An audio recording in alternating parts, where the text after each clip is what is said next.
que Van der Eyck lo da como algo ya establecido, para Bourdieu es parte de la discusión dentro del campo. Entonces digo, cosa que hubiera sido más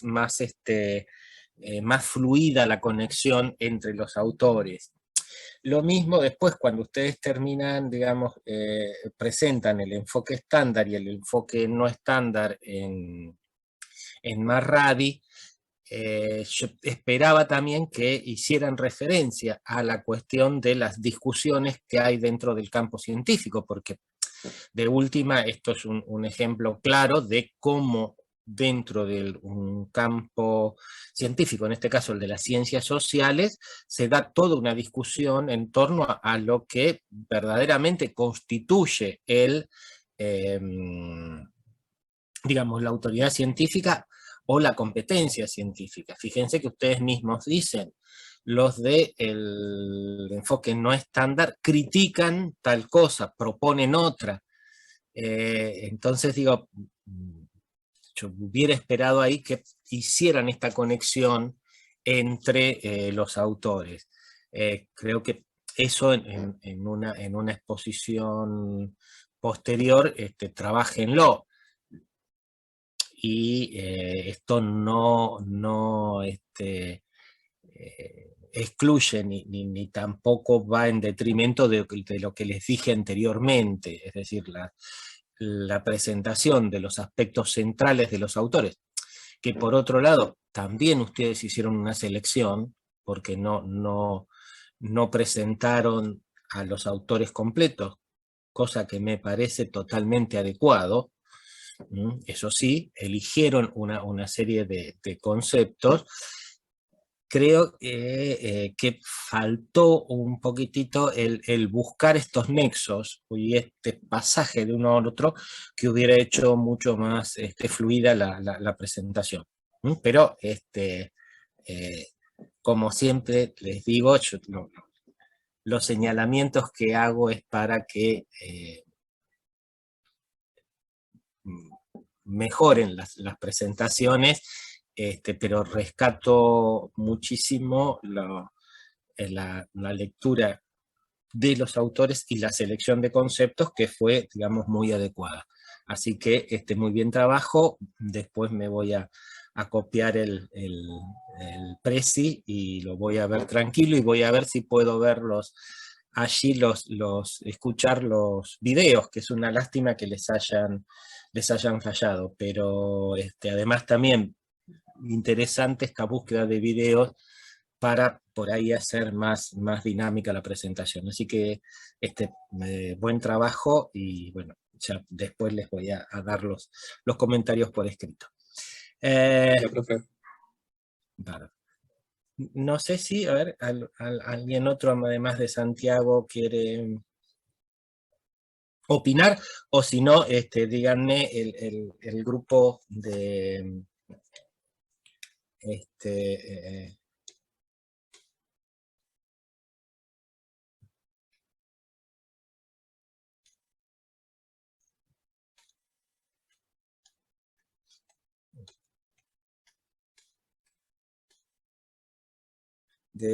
Victoria, si ya está preparado y... Sí, estamos. Lo que sí, nada, voy a estar compartiendo desde la computadora y acá estoy hablando desde el celu. Así que... bueno, pero entonces, ¿cómo hago? ¿Te busco en otro lado, Victoria? En la compu aparezco como Victoria Yala, no tiene foto, no tiene nada. Entonces es acá, Victoria Yala. Claro, sí, sí. Acá, a ver.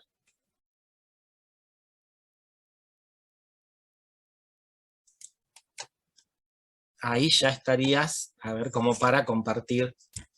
Desde adentrarnos en lo que es el concepto de ciencia social, yo voy a estar hablando de los problemas que están en la base de lo que sería la investigación social. Para eso yo lo dividí en dos partes. Por un lado voy a hablar de la realidad y por otra parte del conocimiento. Bien.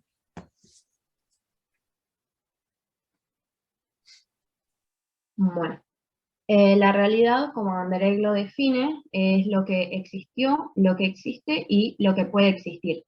Esta se da en una doble dimensión. Por un lado, en la realidad natural y por otra parte en la realidad social. La realidad natural sería la relación de los individuos con la naturaleza y la realidad social sería la relación de los individuos con otras personas.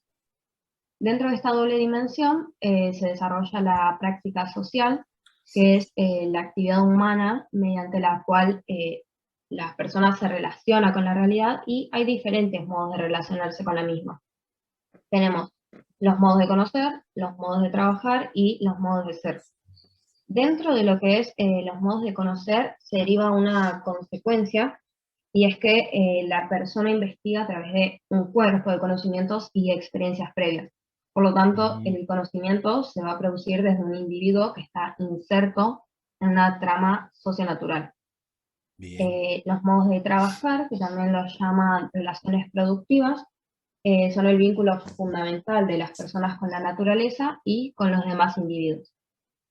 Y por último, tenemos los modos de ser, que los modos de ser se dan una relación dialéctica entre el hombre y la naturaleza, porque como la realidad es dinámica y las relaciones de las personas con la naturaleza y con otros individuos también se va a dar en un proceso dinámico.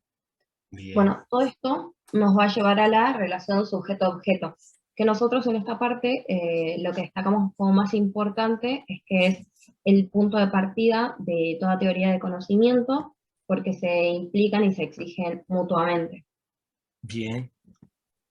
Bueno, entonces, habiendo aclarado estas cuestiones así, de la realidad, pasamos a lo que es el conocimiento. Y del conocimiento lo que tenemos que tener en cuenta es que está condicionado. Está condicionado por la situación contextual, por los marcos referenciales a priorísticos y por los factores personales. Este es un tema que lo va a retomar mi compañero más adelante. Bien.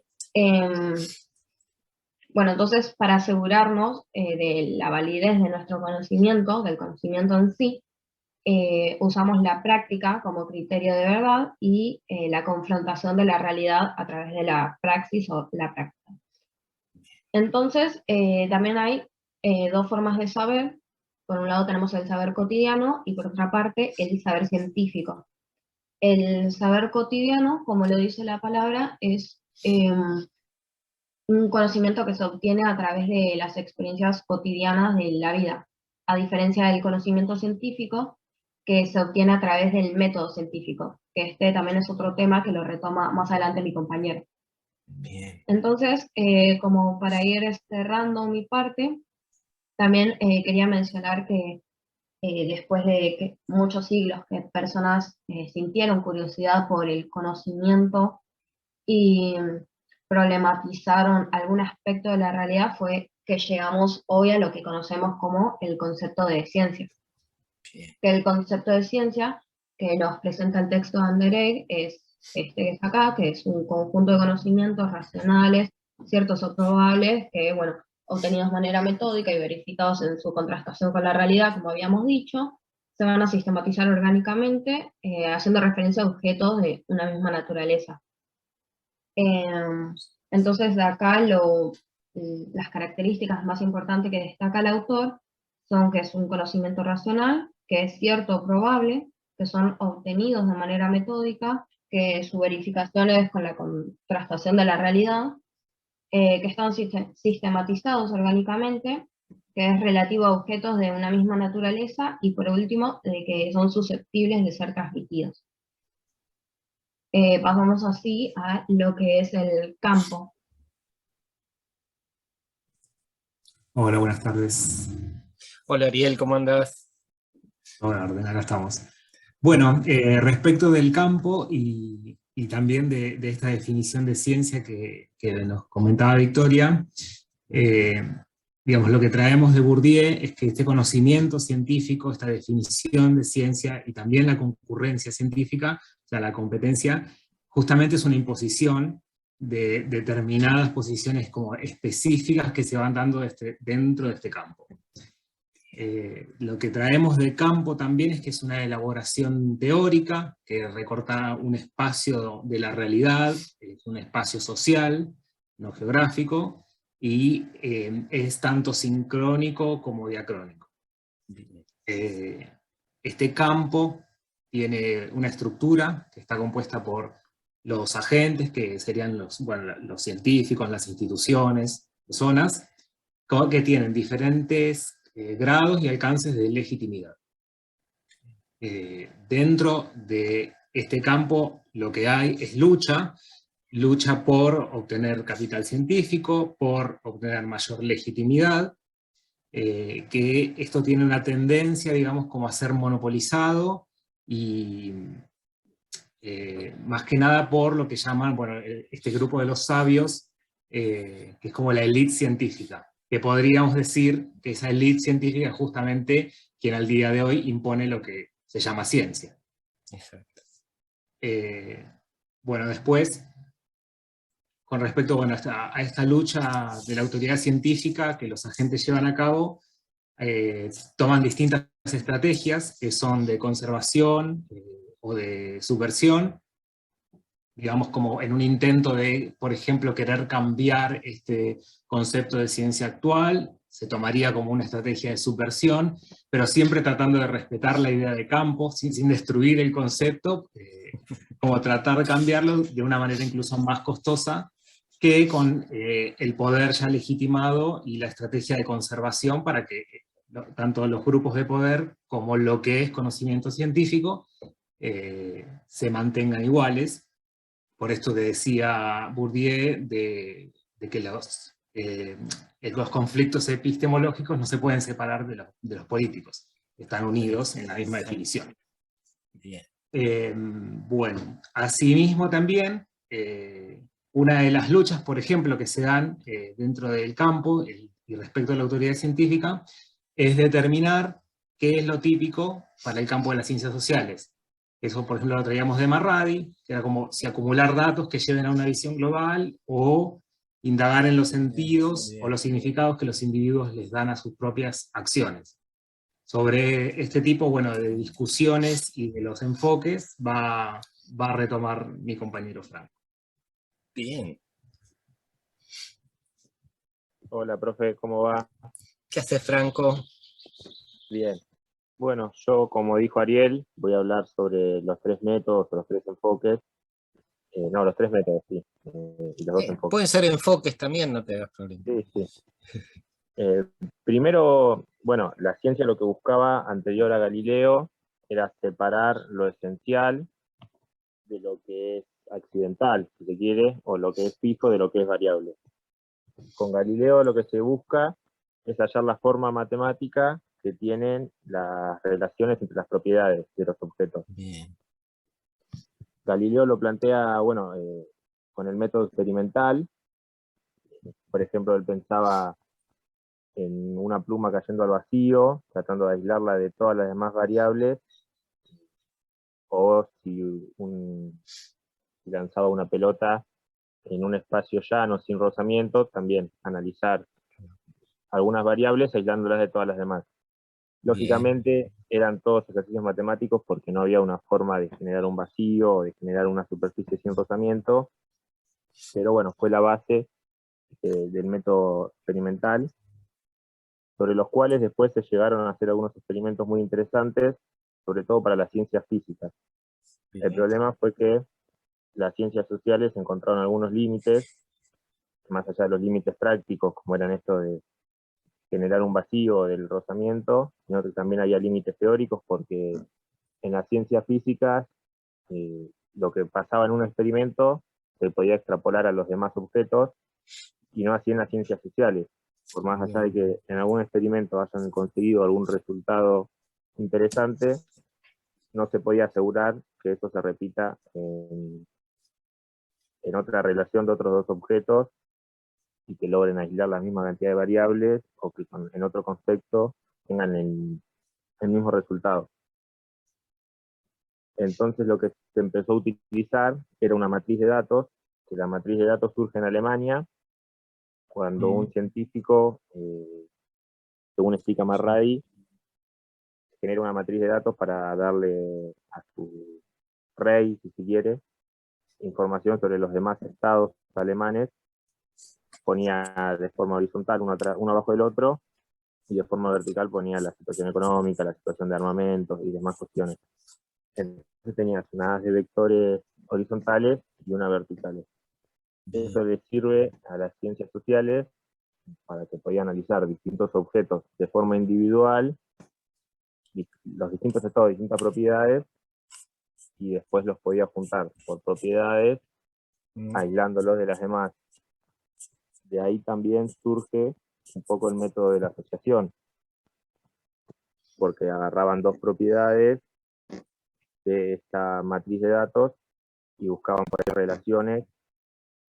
Por ahí me estoy yendo mucho por lo que, no sé, por ejemplo, podemos poner que una de las propiedades sea el género de estas personas, de estos sujetos, y en otro sea el nivel de ingresos. Y desde ahí, por ejemplo, podemos sacar la brecha salarial por motivos de género. Bien. O el nivel de estudio y el nivel de ingresos, o así, con diferentes, si se quiere, propiedades, comparar dos distintas y desde ahí sacar otra información. Bien. Todo esto se da dentro de lo que era el enfoque estándar, o lo que es el enfoque estándar en las ciencias, ya no en lo experimental, como en las ciencias físicas, sino que en las ciencias sociales empezó a usar el método de asociación. Bien. También hay otros autores que plantean un enfoque no estándar, que ya busca reducir al mínimo la separación entre la ciencia por ahí y la vida cotidiana, donde los actores sociales recuperan un poco más la voz, pero bueno, este enfoque tiene por ahí mayor dependencia del contexto en el que se realiza la investigación, también del investigador, y por ahí es mucho más descriptivo y tiene más preferencia por los problemas micro. Bien. Eso sería más o menos la presentación de los métodos. Bien. Buenísimo. Bien, chicos, también digo, buena selección de contenidos, envíenmelo con los nombres como están acá, así yo después los transmito. Buena selección de contenidos de los autores. Trabajaron también, digamos, la cuestión de las relaciones y de ver cómo por ahí lo de Bourdieu podía relacionarse con la discusión en torno a los métodos. Sí, más vale, aplausos virtuales para ellos. Digo, como esto tenía que ver precisamente con lo que estaba planteando Bourdieu con la cuestión del campo, y como, bueno, de última también está esta cuestión de que, como ustedes también lo dijeron, la concepción de ciencia tiene que ver también con el desarrollo precisamente histórico, por lo tanto, digo, es una discusión, es una concepción o es una definición que, como dice Bourdieu, está en discusión. Por lo tanto, digo, también buen trabajo, buena selección de contenidos, los fueron, digamos, armando, el ensamble de los contenidos es coherente, digamos, empiezan con esta cuestión de realidad y conocimiento, y después, digamos, van incorporando como en cuanto al conocimiento hay toda una discusión, y me pareció adecuado también que terminen con Marradi precisamente exponiendo estos distintos enfoques y estas distintas formas supuestamente de hacer ciencia. Así que muy buen trabajo, envíenmelo y después yo mandaré las apreciaciones escritas. No sé si bien, Santiago. Santiago dice Muchas buen gracias, trabajo. profe. Ahí nosotros también pasamos el link porque lo hicimos en Bien. Canva también, una aplicación Ah, similar. bueno, bueno. Entonces, enlace. Igual Listo, ahora lo subo también, Clau. No, igual, yo digamos, copio el link y lo busco. Así que no se hagan problemas. Y Queen, Nier, igual, y Brian, yo no sé si ustedes incluyeron en el trabajo los nombres de ustedes, pero si no, mándenmelos por chat, cosa de que yo, digamos, después pase las notas. Pero bueno, eso, háganlo. Ah, está la presentación. Buenísimo, listo. Buenísimo, Brian. Bien, no sé si hay algún tipo, me voy a sacar esto, digamos, algún tipo de preguntas o si quieren, ya que estuvieron las exposiciones, revisar esto, o si había algún tipo de preguntas o de necesidad de aclaración con respecto a lo que vimos de Durkheim la semana pasada. Si hay algo de eso, veámoslo ahora, si no yo sigo con Durkheim, así ya hoy podemos cerrar con ese autor. ¿Quedó algo? Cuéntenme.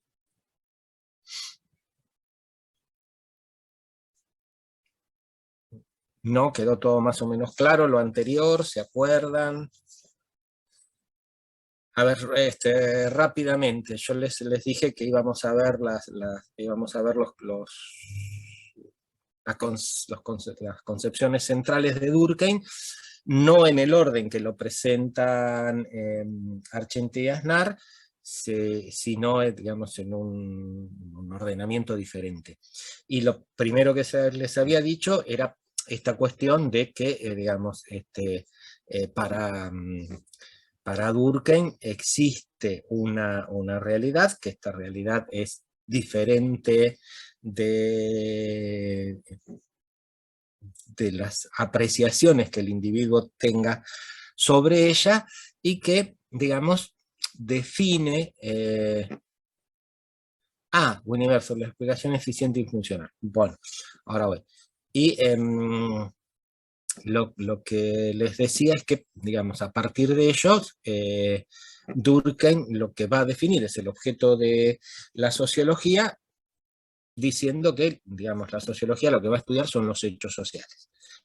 Da una definición de hechos sociales como aquellas formas de hacer, pensar, actuar, sentir que están presentes en el término medio de los individuos de una sociedad, y esto aclarando que para él no hay una imagen única de una sociedad perfecta o ideal, sino que las sociedades, como él dice, son construcciones sui generis, es decir, que no tienen género, por lo tanto que lo que tenemos delante son diferentes tipos de sociedades. Después, bueno, que la forma de abordar, que en verdad, digamos, para él el objeto de la sociología, si bien habla de los hechos sociales, son las instituciones, porque él dice, bueno, que estas formas de ser, de pensar, de sentir, se hallan institucionalizadas en el sentido de que adquieren cierta regularidad y cierta generalidad entre los miembros de una sociedad. Por lo tanto, él dice que la sociología va a ser la ciencia de las instituciones, de su génesis y de su desarrollo, y por lo tanto va a plantear que lo que se estudia son las instituciones, pero también las relaciones entre estas y los individuos.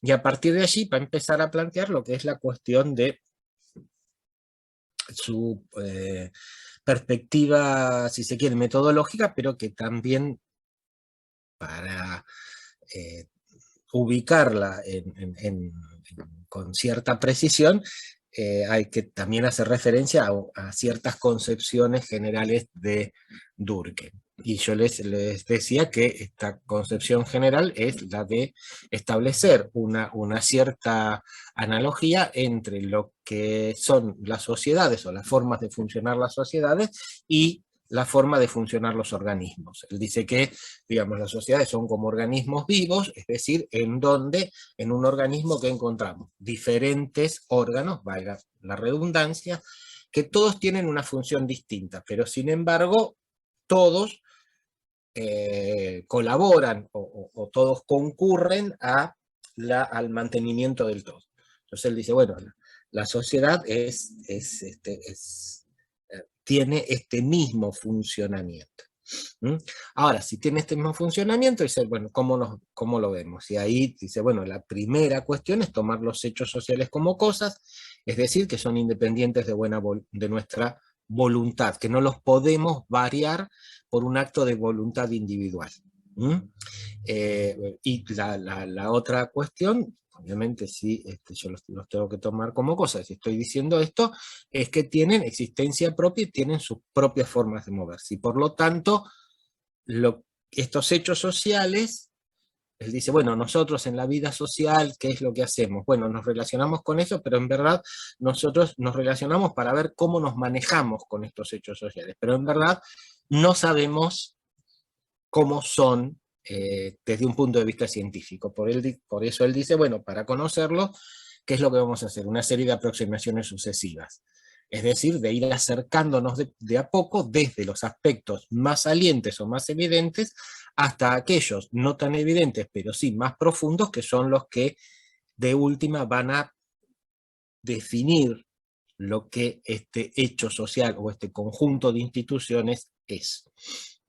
Por eso él dice, bueno, lo primero que tenemos que hacer es hacer una definición, o elaborar una definición, ¿para qué? Para saber cuáles son los hechos sociales que van a entrar o que van a ser objeto de nuestra investigación, sabiendo que esta definición es una definición inicial, por lo tanto precaria. ¿Precaria por qué? Porque va a modificarse cuando, o no, pero generalmente sí, cuando terminemos la investigación, porque vamos a tener mucha más información y vamos a poder dar una definición mejor.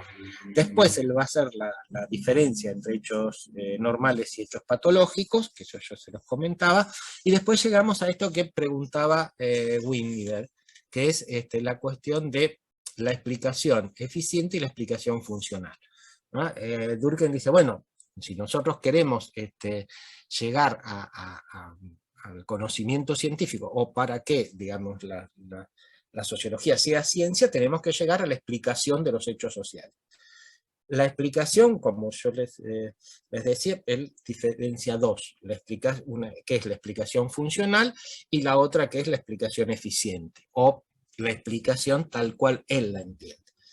¿Qué vendría a ser la explicación funcional? Bueno, vendría a ser el definir, delimitar, poner de manifiesto la función que ese conjunto de hechos o ese conjunto de instituciones desempeña en relación al todo, y esto quiere decir en relación al mantenimiento del todo y a la continuidad de esa sociedad, digamos,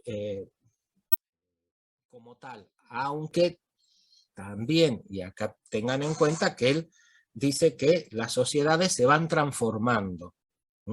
A ver, si nosotros, claro, desde el punto de vista de Durkheim, si nosotros decimos, bueno, vamos a trabajar todo el tema de la educación, uno diría, bueno, a ver, ¿cuál es la función de la educación? No, bueno, uno podría decir, bueno, no, la función de la educación es hacer que los individuos se capaciten más y por lo tanto tengan una mejor calidad de vida porque van a tener unos ingresos, digamos, también mejores. Durkheim dice, no.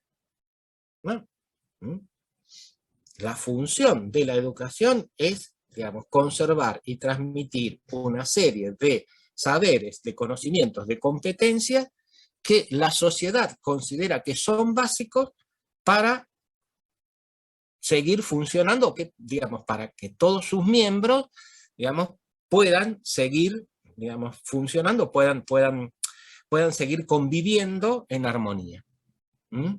Por lo tanto, digo, fíjense que ahí la cuestión es totalmente distinta. ¿Cuál es la función de la educación? Bueno, esto, conservar y transmitir un conjunto de saberes que los miembros de esa sociedad necesitan sí o sí para llevar adelante su existencia.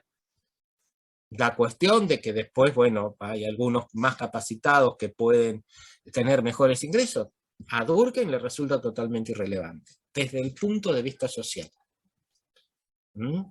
Como él dice, bueno, a ver, la religión, digamos, ¿cuál era la función un poco que, es decir, cumplía dentro de la sociedad? Bueno, es decir, la función que cumplía es, digamos, crear un tipo de solidaridad y de integración precisamente entre los individuos para, digamos, que también estos sigan conviviendo en armonía y que tengan con una concepción moral común, etcétera, etcétera. Fíjense cómo lo que él está diciendo es, bueno, con respecto a esto, igual, dice, bueno, con respecto a la cuestión de todo lo que tiene que ver con la justicia. ¿Qué es lo que dice? Bueno, Durkheim, es que cada individuo, digamos, vaya y reclame y sienta que, digamos, recibe un trato justo. No, dice Durkheim. La función de la justicia es, digamos, el mantenimiento de ciertas reglas y la cuestión de que hay un mecanismo que está controlando esto y está cuidando esto, que digamos que estas reglas no son abstractas, sino que precisamente tienen que tener un cumplimiento en lo material y en lo cotidiano, porque si no hay algún tipo de consecuencia con respecto a esto. Entonces, fíjense, digo, estoy dando diferentes ejemplos, a ver, Winnie, si te sirven esto. O sea, esta es la explicación funcional. Yo tengo un conjunto de hechos, bueno, este conjunto de hechos, ¿cómo se relacionan con el conjunto de la sociedad? Es decir, ¿qué es lo que aportan para el mantenimiento de esta vida en armonía, de esta vida, digamos, en conjunto, etcétera, etcétera? Esta es la explicación funcional. Ahora, ¿qué es la explicación eficiente? Y dice Durkheim, bueno, es la explicación. ¿Por qué? Porque él va a entender como explicación eficiente el establecimiento de una relación causal entre dos fenómenos o procesos sociales. Y acá él va a decir, todo hecho social se explica por un hecho social antecedente. Dice, lo social se explica por lo social. Ni por lo biológico, ni por lo psicológico, ni por lo inconsciente, no. Lo social se explica por lo social. Y la relación para él va a ser una relación de monocausalidad, es decir, a una causa corresponde un efecto y al revés, cuando está ese efecto va a haber una causa, ¿no? Por eso que, digamos, yo les decía, él toma esta concepción precisamente de la biología, en donde ahí sí, como recuerden, decía Marradi, se usa el método experimental. Y yo les comentaba, la característica del método experimental es el principio de determinación. Principio de determinación, ¿qué quiere decir? Que la relación de causa y efecto es una relación de necesariedad. No es contingente. No es, si pasa tal cosa, podría pasar tal otra. No, para Durkheim, no. Si está esto, va a pasar esta otra cosa. No hay ahí él no ofrece, digamos, no deja ningún flanco abierto, por decirlo de alguna forma, ¿no? La relación es monocausal y es de necesariedad. Si se tiene que conformar un sistema educativo dentro de una sociedad es porque es necesario institucionalizar este conjunto, es necesario institucionalizar un conjunto de saberes o capacitaciones para ser transmitidos en forma, digamos, masiva o casi universal. Entonces, y él dice, bueno, y por eso decía, yo les comentaba, cuando él estudia el surgimiento del nivel medio en Francia, dice, bueno, a ver, veamos históricamente cuándo surge y dónde encuentra la causa de este nivel medio. En una serie de saberes que transmitían los profesores de la universidad, en la Universidad de París o en la Universidad de Notre Dame o de Nuestra Señora, como ustedes quieran llamarlo, para que pudieran entrar a la universidad. Entonces, este tipo de conocimientos que en un momento aparecían como preparatorios para la universidad, fueron después, digamos, ampliándose, sistematizándose y constituyendo un conjunto de saberes que ya no solamente era para aquellos que iban a entrar a la universidad, sino para todos en general. ¿Por qué? Porque el nivel de capacidades de conocimiento, etcétera, que la sociedad demanda, obviamente había elevado, por decirlo de alguna forma, su requerimiento y ya no alcanzaba con lo que era, la educación primaria. Pero fíjense cuando él dice, bueno, ¿de dónde surge? Bueno, hay este precedente, de acá se constituye el nivel medio. O les decía, bueno, en el caso del suicidio, ¿qué es lo que él dice? Bueno, acá hay un elemento anterior. ¿Cuál es ese elemento anterior? El grado o el nivel de integración de los individuos. A mayor nivel de integración, generalmente hay menor tasa, digamos, él dice, hay menor tasa de suicidio. Ahora, en algunos grupos funciona al revés. Por eso él va a hablar de un suicidio egoísta, un suicidio altruista y un suicidio anómico. Pero en cada uno de ellos, el elemento, digamos, anterior, o si ustedes quieren, la causa de la tasa de suicidio, es el nivel de integración del individuo a la sociedad. Así, esta es la cuestión de la explicación eficiente. Es decir, este establecimiento de una relación de causalidad entre dos fenómenos. Y después le decía, bueno, están los métodos, él dice, está el método de las concordancias y diferencias, que no se puede utilizar en las ciencias sociales, el de los residuos, que tampoco, y está el de las variaciones concomitantes. Porque él dice, bueno, yo como pongo de manifiesto esta relación de necesariedad entre causa y efecto. Bueno, en la biología tengo el laboratorio. Bueno, en la ciencia, en la sociología no lo puedo usar. Por lo tanto, ¿qué es lo que tengo que hacer? Comparar. Comparar situaciones, comparar realidades, comparar sociedades, etcétera, etcétera. Y entonces allí lo que voy viendo es, digamos, qué pasa con diferentes hechos sociales y cómo se relacionan entre ellos. Ahora, ¿cómo pruebo que se relacionan? Bueno, con el método de las variaciones concomitantes. ¿Qué quiere decir? Que si A varía a A', B tiene que variar a B'. Y si A varía a A segunda, B tiene que variar a B segunda. Como decían en el grupo que expuso en segundo término esta relación entre el nivel educativo y los ingresos. Es decir, ¿qué es lo que voy viendo? Bueno, a ver si el nivel educativo es primario, más o menos cuáles son los ingresos de aquellos que tienen solamente nivel primario, cuáles son los ingresos de aquellos que tienen nivel secundario, cuáles son aquellos que tienen nivel universitario, qué sé yo. Entonces, ¿qué es lo que me va variando? El nivel educativo. ¿Me varían los ingresos en consecuencia? En este caso sería más de uno, más de otro. Bueno, sí. En todos los casos no, pero en la generalidad de los casos sí. Entonces puedo establecer una relación por variaciones concomitantes. Entonces él dice, bueno, la cuestión es esta. Y después lo que él decía, que en verdad, digamos, para terminar de la explicación, lo que nosotros teníamos que también hacer desde el punto de vista de la sociología, era llegar a establecer la génesis de los fenómenos. Que la génesis, yo les decía, no es una cifra exacta, la educación apareció en tal país, en tal año y en tal día, sino que para él establecer la génesis de un fenómeno es encontrar su forma más rudimentaria, más simple de ese fenómeno. Entonces, con respecto a la educación, él dice, bueno, cuando en verdad hay una educación, que nosotros podemos llamarlo como tal, digamos, estamos en presencia de eso. Dice, bueno, dice, esto es en los inicios de la Edad Media en los conventos.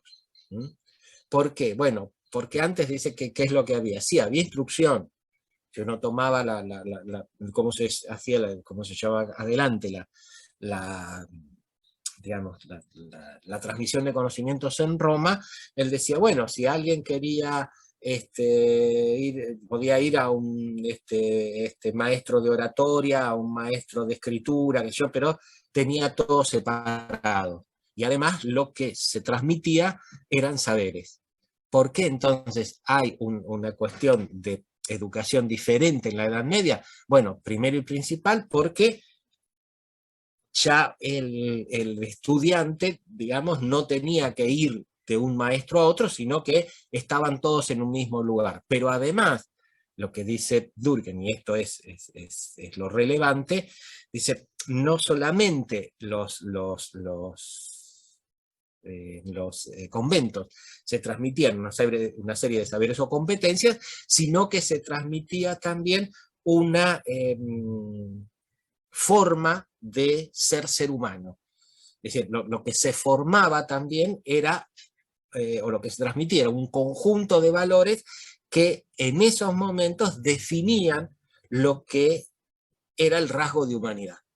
Entonces era la cuestión de la humildad, la creencia en la divinidad, la cuestión de los preceptos cristianos o católicos apostólicos romanos, bueno, etcétera, etcétera, etcétera. Entonces él dice, bueno, la forma rudimentaria más simple, la génesis de la educación, la encontramos precisamente allí. Dice, bueno, y ahí después tenemos que ver cómo esto fue evolucionando y cómo llega a nuestras sociedades, etcétera, etcétera. Bien. ¿Quedó más claro la explicación eficiente y funcional, Winnie? ¿Winnie? Bárbaro. Bueno. Entonces, esto es un repaso de lo que vimos.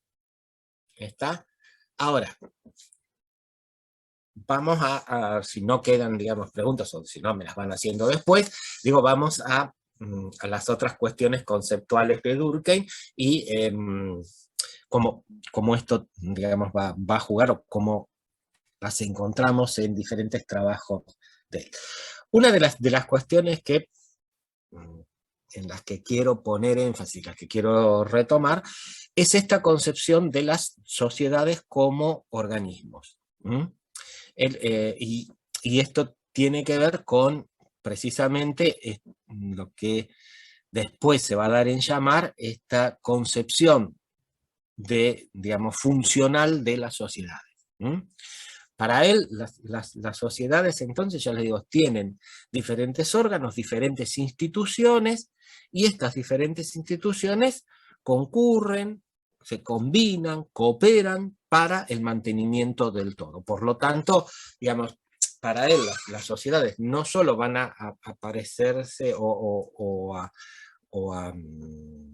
la imagen de las sociedades se la va a construir analógicamente con organismos, y repito esto, con organismos vivos.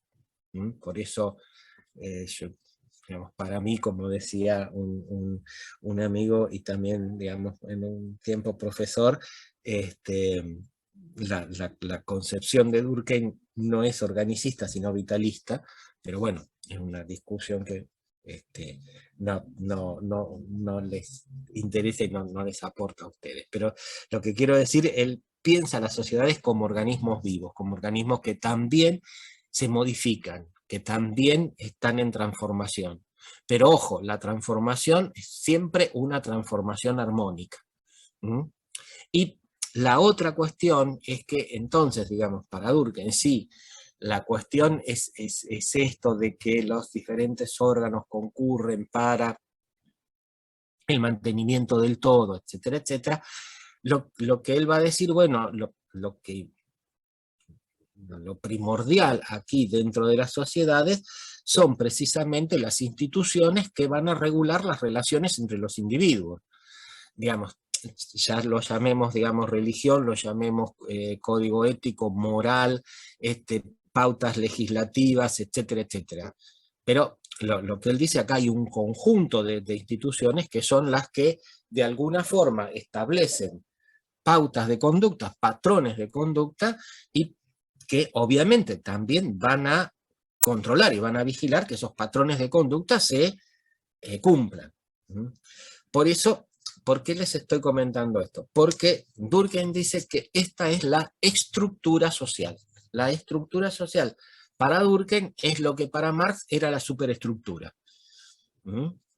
Para Durkheim la estructura social es este conjunto de instituciones que tienen que ver con prácticas morales, con prácticas éticas, con patrones estéticos, pero también con pautas de conducta, con leyes y con normas que cumplimos en cuanto a las relaciones entre los individuos y las instituciones.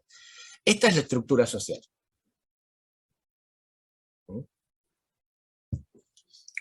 La otra cuestión, digamos, que a partir de allí aparece y que ustedes lo van a ver en diferentes tramos de Argente y Aznar, pero que está también muy presente en la división del trabajo social, es que, digamos, hay una cuestión en Durkheim que es la preeminencia de lo social por sobre lo individual.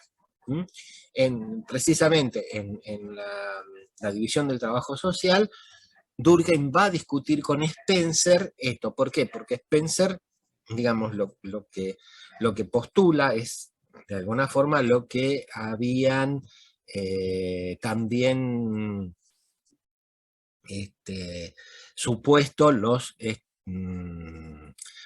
contractualistas. Es decir, que la sociedad surgía a partir de un acto de voluntad individual. Y Durkheim dice no. La sociedad no es la suma de voluntades individuales, es siempre algo más que todo esto. Y además la sociedad no surge de las voluntades individuales, sino que surge precisamente de las interacciones, de las relaciones. Un individuo solo en una isla no crea ningún tipo de sociedad. Ni siquiera quizás necesite un lenguaje. Entonces, es decir, las sociedades como algo diferente de los individuos, ¿no?, aparecen, digamos, precisamente o surgen a partir de las relaciones. Y para él, digamos, la sociedad es un ser que es moralmente superior, dice él, que los individuos. Esto él lo va a tomar de Rousseau. Si ustedes leen el contrato social, Rousseau va a decir lo mismo. Él dice, bueno, que es la sociedad la que obliga a los individuos a convertirse en seres humanos. Es decir, a entender esta cuestión de la solidaridad, de contemplar al otro, de convivir con el otro, e incluso de, por ahí, actuar en contra del propio interés para actuar a favor del interés de la comunidad. Y el ejemplo que va a poner Rousseau es la cuestión de los impuestos. Dice, bueno, a nadie le gusta que parte de sus ingresos, digamos, o dar parte de sus ingresos. Sin embargo, digamos, ¿para qué los damos? Bueno, para que haya una escuela, para que haya un hospital, para que se construya una ruta, etcétera, etcétera. Es decir, lo damos no para una cuestión que nos beneficie solamente a nosotros o que tenga un beneficio solamente individual, sino que este beneficio, este bienestar es un bienestar social. Esta idea rousseauiana es la que está también presente en Durkheim cuando él dice, bueno, la sociedad es un ser moral superior. Y él dice, bueno, es precisamente en esta superioridad moral lo que hace que entonces se puedan poner ciertas reglas, ciertas cuestiones, y que éstas sean respetadas. Recuerden ustedes que yo lo pasé por alto, pero que cuando Durkheim define al hecho social, él dice el hecho social es exterior a los individuos, pero se les impone. Y por lo tanto después el individuo los introyecta, y él también lo dice, después dice el individuo ama estas reglas.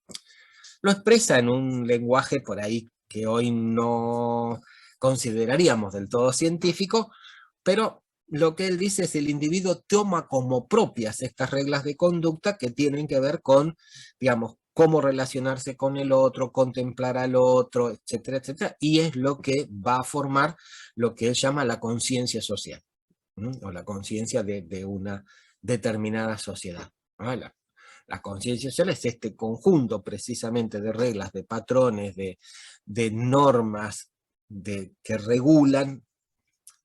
Durkheim va a hablar más de interacciones sociales, pero podríamos decir de relaciones sociales. Obviamente que para Durkheim estas van a ir modificándose, lo dice en las formas elementales de la vida religiosa, él dice va a ser lento, etcétera, etcétera, etcétera, etcétera. Pero esto va a ser. Y allí Durkheim va a, en esto de la conciencia social y de la formación de las sociedades, también va allí a incorporar otros tres términos que son de importancia en todo su desarrollo. Esos tres términos, que si ustedes leyeron el artículo de Argenti y Aznar, se lo van a encontrar, son los de solidaridad mecánica, solidaridad orgánica, y el tercero es el de anomia. Durkheim dice, bueno, los individuos en una sociedad conviven armónicamente. ¿Por qué? Porque hay entre ellos lazos de solidaridad. Es decir, lazos no podría decir, bueno, lazos, pero afectivos, o lazos que los ligan, ¿no? Y que de alguna forma hacen que se eviten situaciones de violencia o confrontación cotidiana. Y él dice, bueno, hay dos tipos de solidaridad y cada una corresponde también a un tipo diferente de sociedad.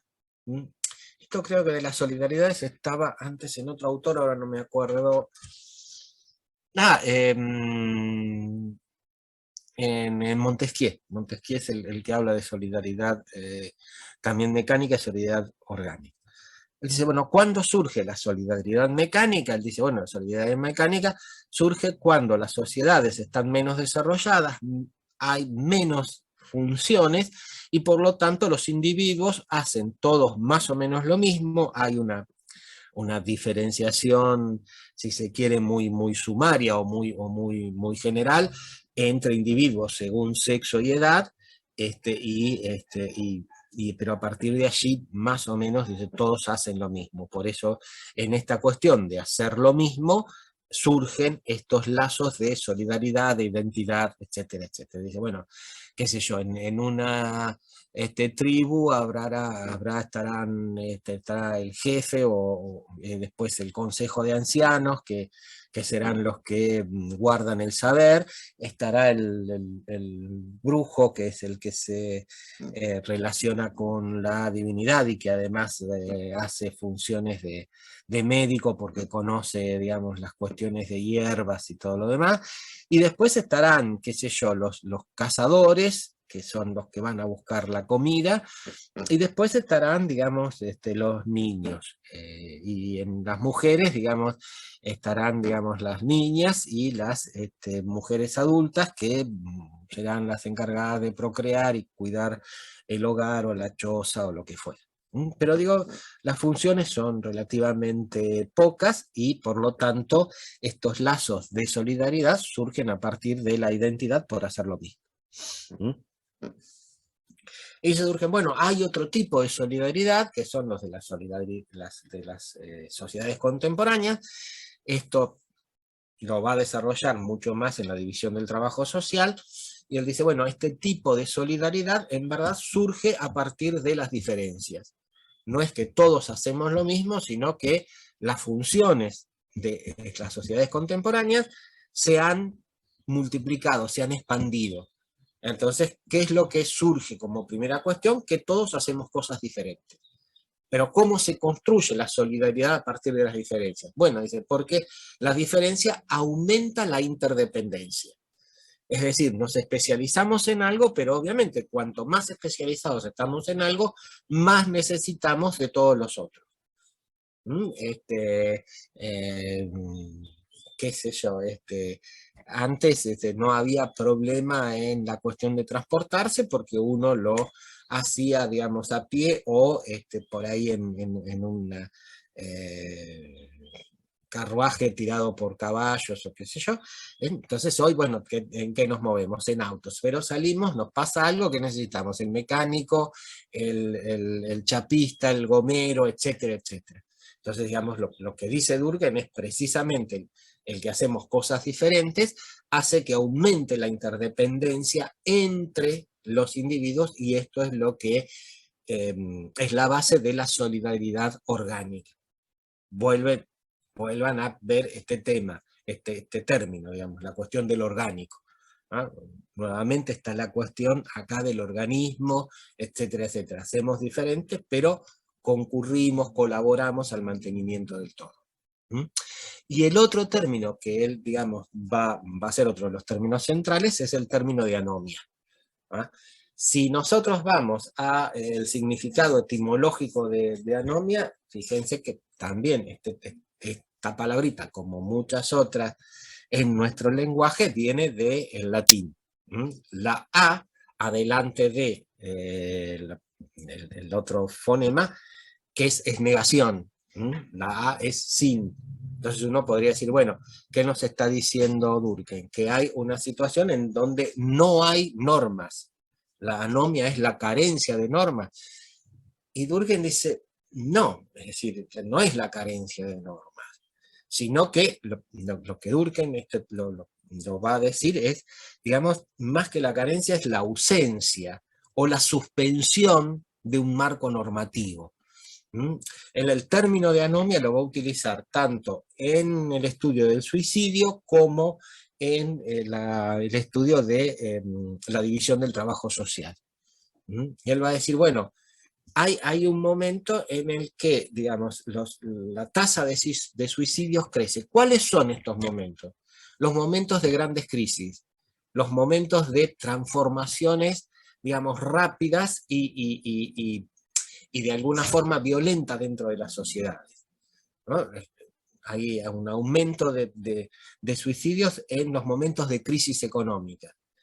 ¿Por qué pasa esto, digamos? O Durkheim, ¿cuál es la explicación que da? Y él dice, bueno, porque en estos momentos, ¿qué es lo que falló? Y bueno, falló el marco normativo anterior. Los individuos decían, no, pero escúchame, nosotros nos capacitamos, trabajamos, consumimos, pero digamos también digamos, tenemos ahorros, etcétera, etcétera.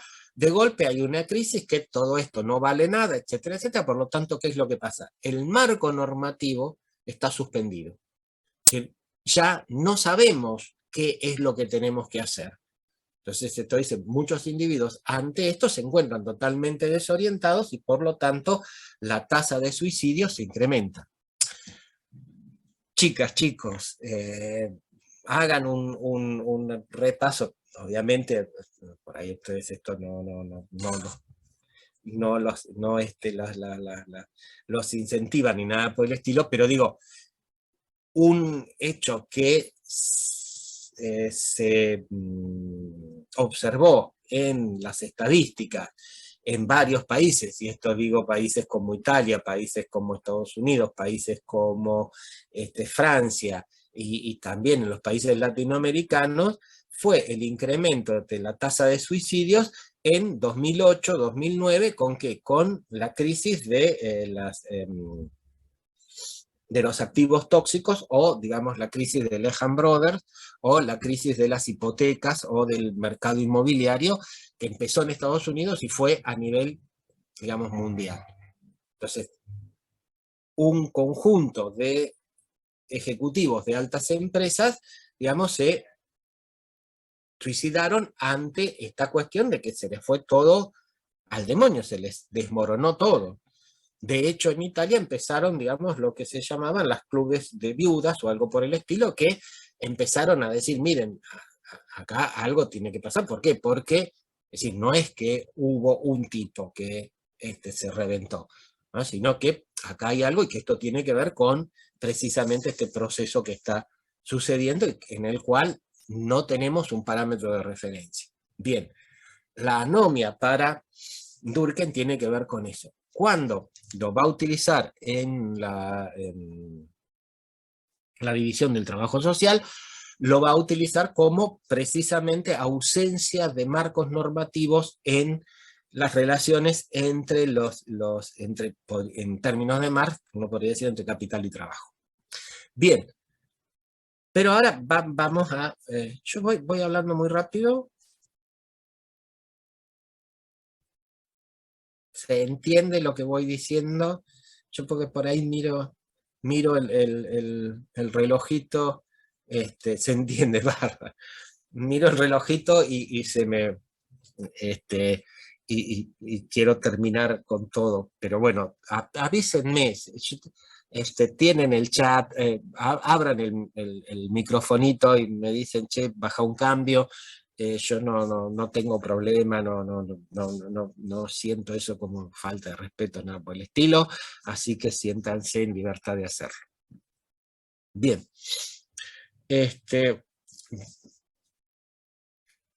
Con esta presentación de conceptos, digamos, quiero ir a algo que después trabajan Argenti y Aznar, que es precisamente el texto de la división del trabajo social, que es la tesis de doctorado de Durkheim, y donde allí se ponen de manifiesto algunas cuestiones que yo venía comentando con ustedes, pero otras que quiero comentarlas y poner énfasis en ellas.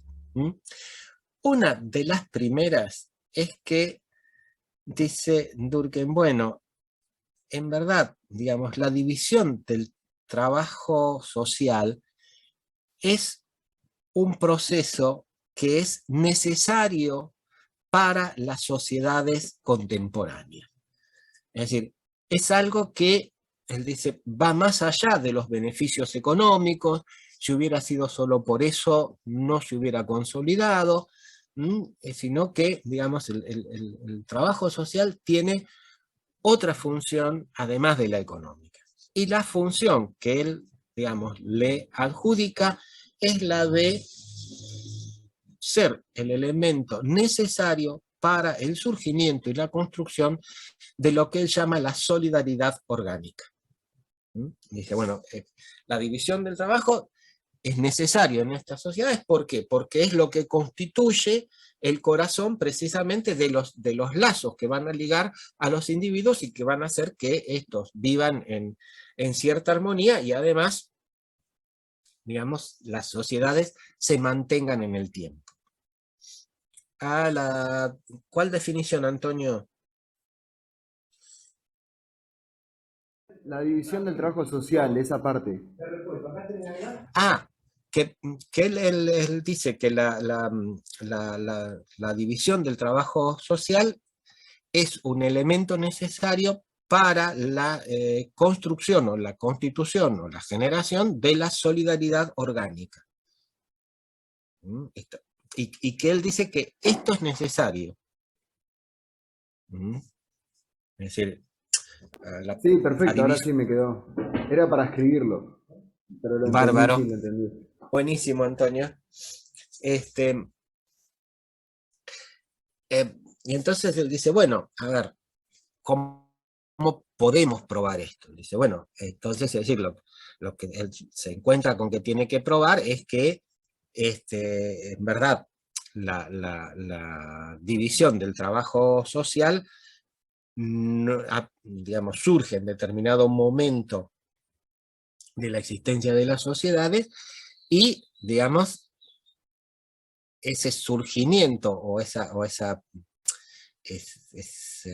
aparición está precisamente relacionada con la solidaridad orgánica. Y él dice, bueno, ¿cómo probamos, cómo podemos medir esto de las solidaridades? Dice, dado que esto tiene que ver con la conciencia colectiva, tiene que ver con las prácticas morales, etcétera, etcétera. Y él dice, bueno, no es difícil medirlo, o parece imposible. Entonces dice, busquemos un elemento que, o lo que nosotros hoy llamaríamos un indicador, digamos, un elemento que esté en relación directa con esta cuestión de pautas morales y de pautas morales que lleven a la cooperación y, digamos, y por lo tanto a aceptar las diferencias. Y él dice, bueno, ¿cuál es este elemento que nosotros podemos visualizar y que podemos analizar a lo largo de la historia? Y dice, bueno, este elemento es el derecho. O lo que uno puede decir, bueno, un andamiaje jurídico, legal, etcétera, etcétera, pero de alguna forma este derecho para él es este conjunto de pautas, de normas que van a regular las relaciones sociales, van ya les digo, va a hablar mucho más de interacciones sociales, pero está referido a eso. Y él dice, bueno, veamos entonces qué tipo de derechos hay. Y él dice, bueno, a grandes rasgos diferencia dos grandes tipos de derechos. Él dice, hay un derecho que es un derecho represivo y hay otro derecho que es restitutivo o cooperativo.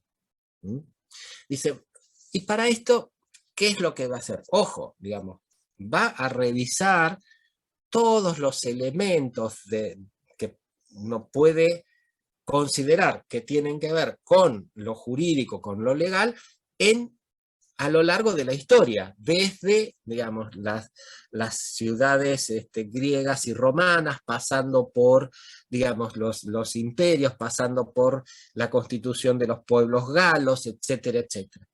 Y él va a decir, bueno, en todos estos, la primera forma de derecho que aparece es un derecho de tipo represivo. ¿Qué quiere decir? Un derecho que está mucho más asentado y mucho más orientado a establecer penas. ¿Penas ante qué? Y penas ante lo diferente, ¿no? Por eso él dice, bueno, este derecho represivo se corresponde, o lo podemos encontrar, en aquellas sociedades en las que prima, en la que, digamos, marca su influencia, digamos, la solidaridad de tipo mecánica. ¿Por qué? Porque él dice, bueno, cuando estamos en sociedades donde lo característico es la solidaridad mecánica, ¿cuál es el rasgo característico? Y que todos más o menos hacen lo mismo. Por lo tanto, apartarse de eso es precisamente allí donde va la sanción. Si hay un grupo de varones que no quiere salir a cazar, es decir, en una tribu en donde sean fundamentalmente nómadas y cazadores, obviamente esto, digamos, la respuesta es obligarlos a hacer eso, y si no, algún tipo de castigo. ¿Por qué obligarlos a hacer eso? Bueno, por la misma conservación de esa sociedad. Si no todos salen a cazar, obviamente la comida no va a alcanzar para todos, porque un grupo reducido no puede alimentar a toda una tribu. Entonces, es decir, ¿qué es lo que él dice? Bueno, ante esto está el derecho represivo, está, digamos, precisamente la pena. Y además, dice, estas sociedades de solidaridad mecánica también, o en estas sociedades de solidaridad mecánica también está muy presente el elemento religioso. Entonces, el apartarse a los preceptos religiosos es, digamos, una situación de condena muy fuerte. ¿Y esto por qué? Bueno, porque la sociedad necesita mantener estas pautas para mantenerse igual a sí misma y para, digamos, mantenerse a lo largo del tiempo. Por lo tanto, dice, el derecho es represivo. Ya les digo, a lo largo de todo el texto son referencias a diferentes códigos, a diferentes elaboraciones jurídicas legales de diferentes países, de diferentes imperios, etcétera, etcétera, en donde precisamente está esto. Y él dice, bueno, a partir de un determinado momento empiezan a aparecer en el derecho más, o en estas cuestiones, digamos, jurídicas legales, todo un conjunto de normas que tienen que ver con la administración de las cosas, que tiene que ver con, digamos, las relaciones, pero a partir de que los individuos hacen diferentes funciones. Entonces él va a decir, bueno, a medida que decrece el derecho represivo, va a ir expandiéndose el derecho restitutivo y el derecho cooperativo. Él dice, bueno, existen en las sociedades contemporáneas los dos tipos de derechos, ¿no? Si ustedes quieren, el derecho represivo es más lo que hoy podríamos decir el derecho penal, pero él dice, si nosotros vamos a ver, es mucho más voluminosa la parte del derecho administrativo, la parte del derecho comercial, de los derechos de familia, etcétera, etcétera, etcétera. Incluso, él dice, bueno, la cuestión de un conjunto básico de normas o de derechos tiene que ver con esto, que es lo que nosotros lo reconocemos como la cuestión de la Constitución. La cuestión de la Constitución, fíjense que ahí no hay una cuestión de derecho represivo, no hay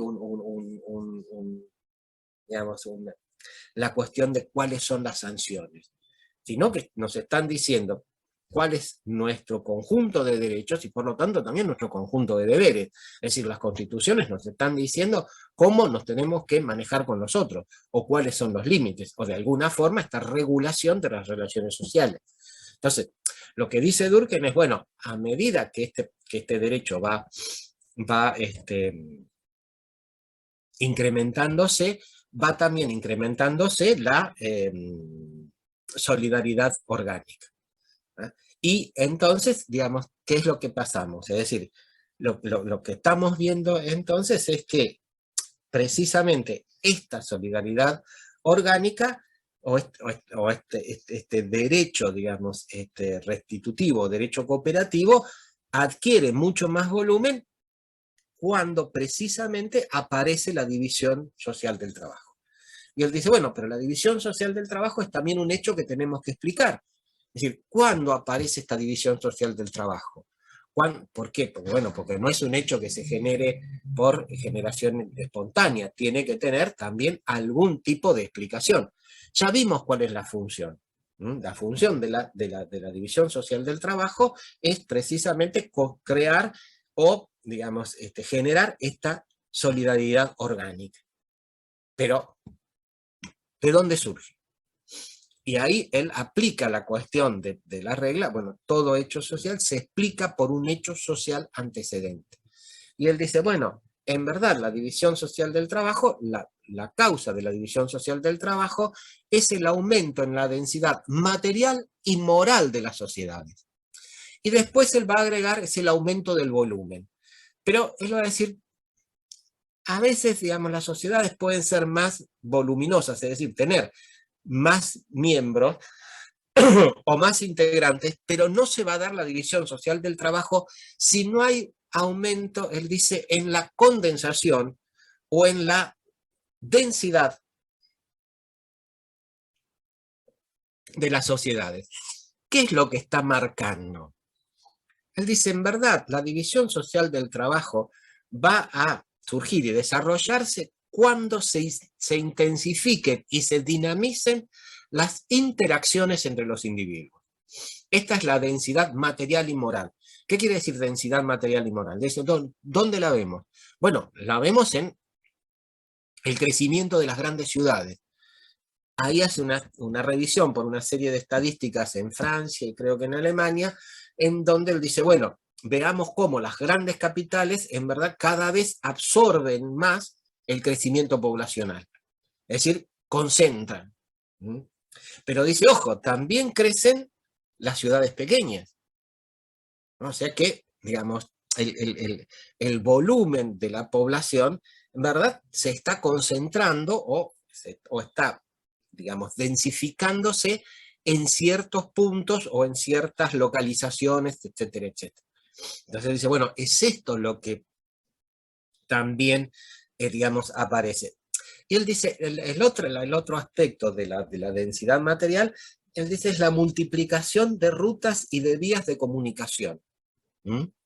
¿Por qué? Porque él dice, bueno, a partir de que hay mayores vías de comunicación, a partir de que hay mayores medios de comunicación, y dice, bueno, se han incrementado el número de cartas. En esos momentos, hoy diríamos, bueno, el número de chat, qué sé yo, o de WhatsApp, en esos momentos eran cartas, documentos, pero sobre todo, digamos, viajes y sobre todo construcción de rutas, de vías de comunicación terrestres y marítimas. ¿Por qué? Porque él dice, es esta construcción de vías terrestres, marítimas, etcétera, en esos momentos esas eran las dos, o las dos primordiales, todavía no habían empezado los vuelos comerciales. Él dice, ¿qué es lo que hacen? Difunden esta cuestión de la solidaridad, de la división del trabajo desde las grandes capitales hacia las ciudades más pequeñas y desde las ciudades más pequeñas hacia las zonas rurales. Y él dice, bueno, él dice la división social del trabajo, él dice, es una respuesta a la lucha por la vida. ¿Por qué? Dice, porque individuos que antes podían ser descartados en otras sociedades o digamos, o ser dejados de lado, en las sociedades contemporáneas se encuentran su lugar. A ver, chicos, chicas, un ejemplo. Tomemos Esparta. En Esparta los bebés varones que nacían con algún defecto físico eran sacrificados. ¿Por qué eran sacrificados? Bueno, porque los varones eran fundamentalmente guerreros. Entonces uno no podía ser guerrero si había nacido, digamos, sin un brazo. Entonces ese individuo no tenía lugar en la sociedad. Lo que dice Durkheim, no hay alguien que nazca con alguna mala formación en un brazo, puede tranquilamente, digamos, realizar funciones o tareas intelectuales, etcétera, etcétera, sin ningún tipo de problemas. Por eso él dice la división social del trabajo es, digamos, una respuesta a favor de precisamente la vida y todo lo demás. Pero vuelvo a esto. La causa de esto es este aumento en la densidad. Él dice también el volumen, ¿no? Pero dice, bueno, era esto que yo les decía, por ahí el volumen de las sociedades, es decir, la cantidad de gente, sí sigue estableciéndose en lo que él llama segmentos diferenciados, es decir, una población que crece en un territorio extensísimo y que sigue en pequeñas ciudades sin vías de comunicación entre ellas, dice Durkheim, allí no se va a dar la división social del trabajo, se va a dar en estas cuestiones de mayor intensidad. Ahora, fíjense, él dice, bueno, la densidad, vuelvo a decir, utiliza mucho el término condensación. Si ustedes leen algún párrafo en Argenti y Aznar o van directamente a la división del trabajo social, cuando vea condensación, tradúzcanlo por densidad y les va a ser más fácil comprender el argumento durkheimiano. Ahora, él dice, bueno, es decir, obviamente que Durkheim como observador de la realidad, lo que está viendo es que acá hay algunas cosas de las cuales hay que dar cuenta. ¿Por qué? Porque él dice, bueno, si la división del trabajo social es esta respuesta a la lucha por la vida, si la división del trabajo social lo que hace es crear y generar solidaridad orgánica, ¿por qué en las sociedades contemporáneas hay conflictos? Porque hay crisis. Digamos, no tendría que haber esto. Entonces lo que dice Durkheim es, bueno, así como en los organismos hay algunas funciones que generan determinadas patologías, también en las sociedades y también en estos procesos, digamos, sociales,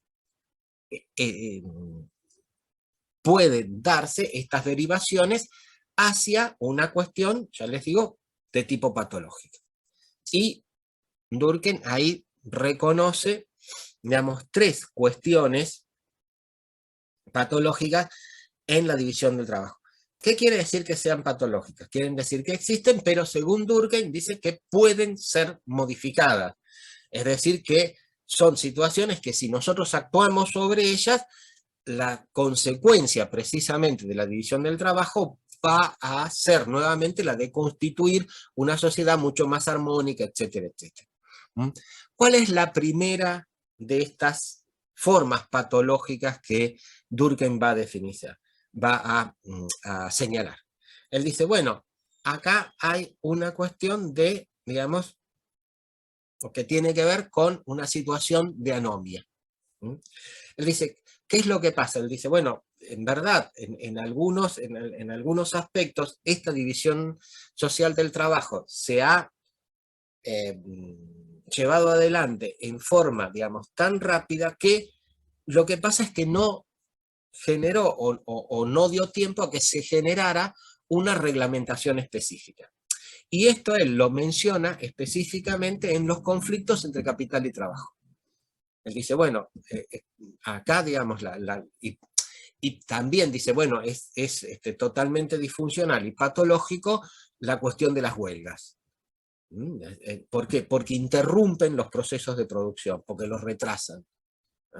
Ahora, ¿por qué pasa esto? Y Durkheim dice, bueno, porque no hay suficiente regulación por parte de los organismos que tienen que hacer esto. Ojo, y acá una cuestión que también se me había pasado, pero ahora lo aclaro. Para Durkheim, el Estado es como el sistema nervioso de un organismo biológico. ¿Qué quiere decir? Es el que va a regular las relaciones sociales. Es el elemento fundamental de ordenamiento en las sociedades. Pero sin embargo, ¿qué es lo que va a decir Durkheim? Bueno, en las sociedades donde prima la solidaridad orgánica, en verdad el Estado, ¿qué es lo que hace? No, dicta las reglas más generales, de mayor, digamos, alcance, pero no aquellas que se pueden aplicar en lugares precisos. Y esto es lo que pasa con algunos aspectos de la división social del trabajo, ¿no? Hay algunas cuestiones muy específicas en las cuales el Estado verdaderamente no tiene capacidad de legislar. ¿Por qué? Porque no tiene el conocimiento como para eso, y que entonces están en una situación de no regulación. Es esto entonces lo que hace que esta falta de regulación, esta situación anómica, se constituya en un elemento patológico. La otra cuestión va a ser precisamente lo contrario, un exceso de regulación.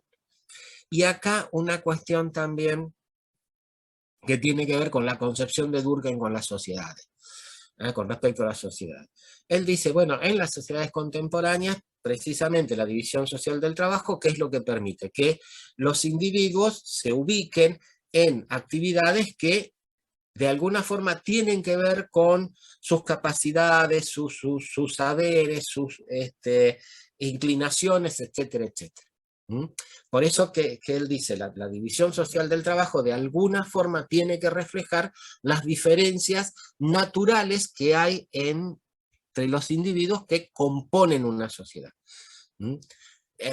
A ver, lo que dice Durkheim es, acá nosotros tenemos diferencias en aptitudes, en capacitaciones, en actitudes, en saberes, etcétera, etcétera, y estas las que se reflejan después en una adecuada división del trabajo social. Ahora, ¿qué es lo que él dice? Bueno, hay en algunos casos un exceso de reglamentación que hace que individuos que no estén preparados para ocupar determinados cargos estén en eso. Él dice, bueno, estas situaciones se plantean cuando por ahí las clases o los individuos de clases inferiores quieren ocupar los puestos de las clases superiores. Pero él dice, bueno, pero ¿pasa esto por qué? Y bueno, porque hay individuos que tienen capacidades y que están mal ubicados en esta división social del trabajo.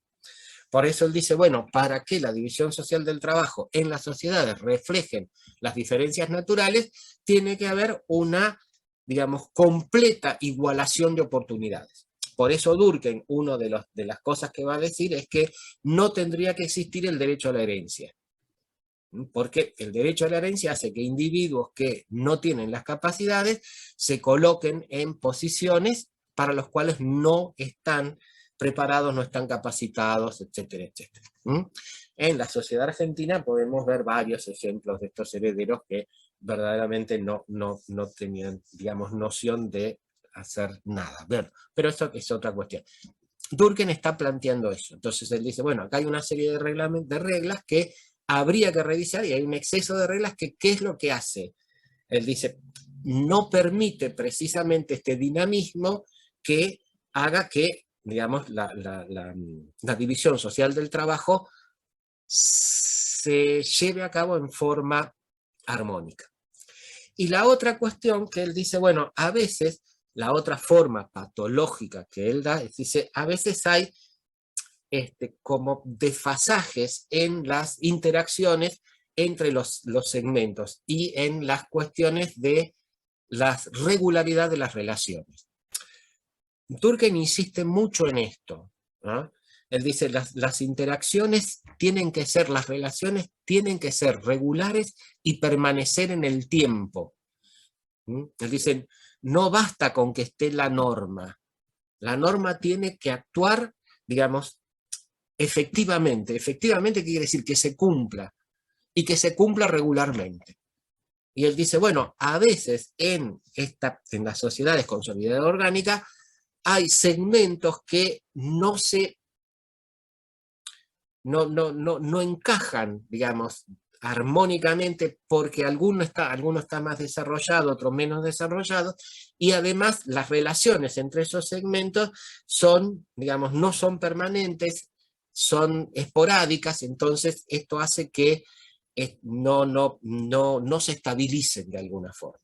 A ver, uno podría decir desde esta posición o esta mirada durkheimiana, bueno, la discusión que hoy seguimos por decirlo de alguna forma, teniendo entre lo que es el capital industrial y un capital financiero. Se suponía que el capital financiero era algo que ayudaba al capital industrial en el sentido de promover precisamente las inversiones, la apertura de nuevas unidades de producción, empleo, qué sé yo. Y hoy el capital financiero es una competencia al capital industrial. Entonces, digo, podría uno decir, bueno, un ejemplo es esto. Ahora bien, Durkheim dice, bueno, es necesario en un caso reglamentar, en el otro es necesario ver, digamos, cuáles son estas reglas que todavía siguen vigentes y que están trabando precisamente ese tipo de relación y este tipo de avance de la solidaridad orgánica y de la división social del trabajo. ¿Quiénes son los que tienen que actuar? Y ahí es donde Durkheim va a traer a colación la cuestión de las corporaciones. Él va a decir, el Estado no puede, digamos, no puede, ¿por qué? Porque en toda esta división social del trabajo se dan ámbitos muy específicos. Y el Estado dice, no puede estar en este detalle. Por lo tanto, digamos, el Estado regula lo general, pero no la cuestión de lo particular. Y dice, bueno, en este sentido, ¿qué es lo que hay que qué es lo que hay que darle énfasis? Y él dice a las corporaciones, ¿no? Las corporaciones son aquellas instituciones que reúnen a los individuos que tienen una misma profesión, un mismo oficio, etcétera, etcétera. Él dice, bueno, si nosotros vemos, por ejemplo, dónde está el conflicto entre capital y trabajo, o entre propietarios y trabajadores, dice, este conflicto va a estar en las grandes fábricas, no en las pequeñas y medianas empresas. Porque allí la relación entre unos y otros, entre patrones y empleados, es mucho más fluida, cotidiana, etcétera, etcétera. Entonces se da en las grandes empresas. Se da en las grandes empresas y, digamos, ¿qué es lo que pasa? Hay instituciones que después se pongan a presentar, digamos, los puntos de vista de uno y otro. Y bueno, todavía no. Entonces, es decir, ¿qué es lo que dice Durkheim? Bueno, si se formaran corporaciones con los diferentes profesionales, con los diferentes oficios, etcétera, etcétera, esto es lo que podría ayudar a que se regularicen y se reglamenten mucho más las interacciones y por lo tanto, digamos, se vaya consiguiendo cada vez un nivel de mayor armonía. Si ustedes quieren, la utopía durkheimiana es precisamente estas sociedades con un proceso amplio y fuerte de división social del trabajo y además sostenido, él dice cada vez se va a dar con mayor grado, pero donde existan las regulaciones en las áreas que tienen que existir, donde no haya regulaciones que traben esta ubicación de las capacidades naturales en las capacitaciones y las capacidades laborales o de la división social del trabajo y por lo tanto tengamos una sociedad armónica y, digamos, sin conflictos entre los individuos. Por lo tanto, digo nuevamente, la cuestión de también de la sociedad colocarse por sobre la cuestión individual. Bien, hasta aquí Don Durkheim.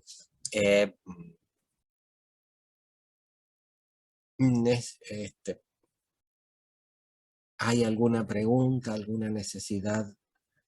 ¿Quieren que revea alguna cosa, que lo explique con mayor detalle? ¿O hasta aquí se entendió? Yo les pido, lean el artículo de Argenti y Aznar y el jueves, digamos, si hay alguna pregunta, lo volvemos a charlar. Pero para el jueves, léanse también el artículo de Julian Fromm sobre Weber, porque el jueves vamos a trabajar Weber.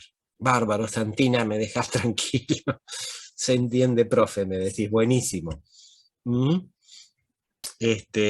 Entonces, eso.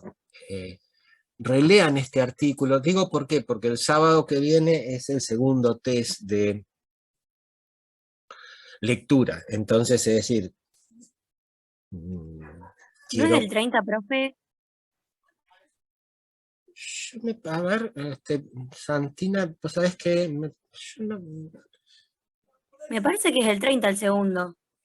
Ah, ¿es el 30 el segundo? Ah, yo no tengo presente En el cronograma estaba así, si no me en el equivoco. cronograma está. Bueno, yo me fijo y cuando mucho el jueves lo confirmo. Pero bueno, si es el 30 tenemos un poquitito más de tiempo y por lo tanto podemos repasar. Si no, igual, digo, para el jueves que viene, entonces sí, léanse el artículo de Julian Fromm sobre Weber porque vamos a trabajar ese autor. Pero esto no impide ni excluye que cualquier duda sobre los contenidos anteriores ustedes la expresen y digamos, me pregunten o me pidan una aclaración, etcétera, etcétera. El 30, bien, bien, gracias, Jazmín. Bueno, buenísimo, entonces tenemos un poquitito más de tiempo, pues vamos a poder ver el de Weber más tranquilo, y bueno, y repasemos esto, vayan reviendo a los anteriores, porque igual, total, no falta mucho, digamos, no va a ser este sábado, va a ser el otro. Entonces digo, casi me parece llegan en mejores condiciones al test de lectura, y de paso también vamos aclarando algunas cosas que van a tener que ver con el primer parcial. Entonces, digo, así vamos consolidando los autores. Bien. Hasta aquí, vuelvo a decir, ¿hay alguna pregunta? Si no, nos vemos el jueves.